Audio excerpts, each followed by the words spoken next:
A Worldview from London with Adam Gilchrist. Joe Biden announcing that he will run for a second term as U.S. president. It's likely it will be Sleepy Joe versus criminally indicted Trump.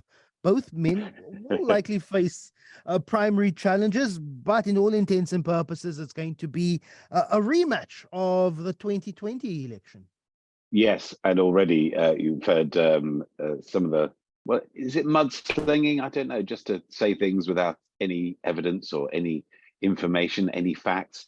But Donald Trump suggesting that if you took the 5 worst American presidents and put them all into one, they wouldn't do the damage that Joe Biden has done. You think, but this is just honest Joe, isn't it? This is, I mean, the accusations are that he's doddery and not up to it. So the fact that he could be doing evil, in inverted commas, Interesting that this is Joe Biden confirming his nomination. We kind of knew it. He kind of dropped enough hints and pretty much said it already. A recent opinion poll found only 5% of Americans want both Joe Biden and Donald Trump to run again. So that's 1 in 20 think that's a good idea. And 38% of Americans want neither to run. So that'll give you an idea that there's still very much a pro-Trump and pro-Biden camp, but that overall, people aren't really sure about this being the election that they absolutely want. What do they say? You get the leader you deserve. Thinking about that, Boris Johnson, Liz Truss, and Rishi Sunak, we must have done a lot wrong in my country to deserve that. But what's America done to deserve Joe Biden and Donald Trump? And right in the middle of all of this, the nomination being formally declared with a pre-recorded video, the White House press secretary, Karine Jean-Pierre, basically had to apologize for the fact she said that he would not necessarily complete his entire second term, at which point everyone's looking, what do you mean? She had to do an about face on that and say, well, that's very much up to him. Why would a White House press secretary immediately assume that an 80-year-old man couldn't make it to being 85, essentially? There's also an age debate, isn't there, Lester? But I'm sure we'll do that another time. I'm sure we're all doing that already in our own heads as well. We've already done the maths. Joe Biden will be 85 if he finishes another term. If elected, Donald Trump will, I think, be 81 if he manages to finish. If elected. Yes, we're not talking spring chickens, are we? Yeah, exactly. Definitely not.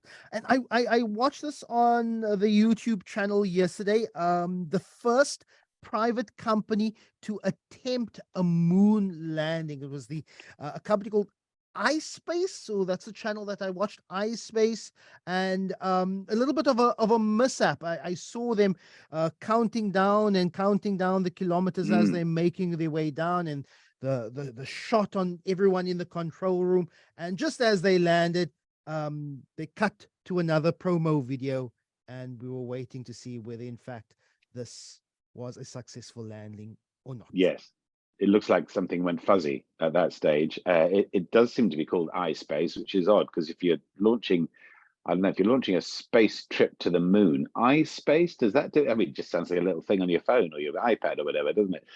But iSpace confirmed they had lost contact with Hakuto R, which is the name of the spaceship that was going to land on the moon. And as you say, the first independently organized trip.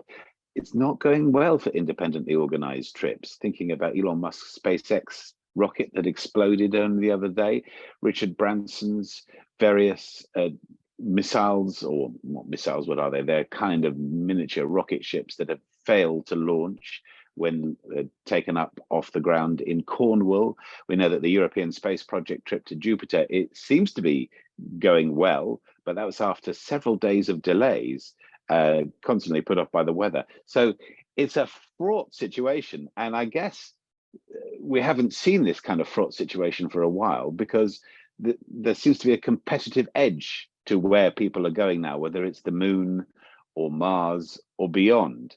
But yeah, I don't know if we should have had total space in iSpace, because their little space probe, their space robot they're intending to send to the moon, was made by essentially a toy manufacturer.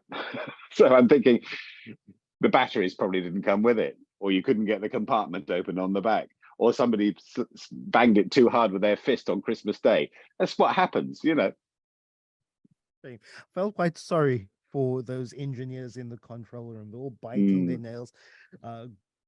Shot went away, they came back, and then there was a press conference. We've lost, and we've likely not been successful in this mission. And then finally, I am on to have Charles and Di wedding commemorative tea sets. I'm sure you have some Elizabeth Jubilee trinkets, but it's all about the memorabilia for Charles's coronation.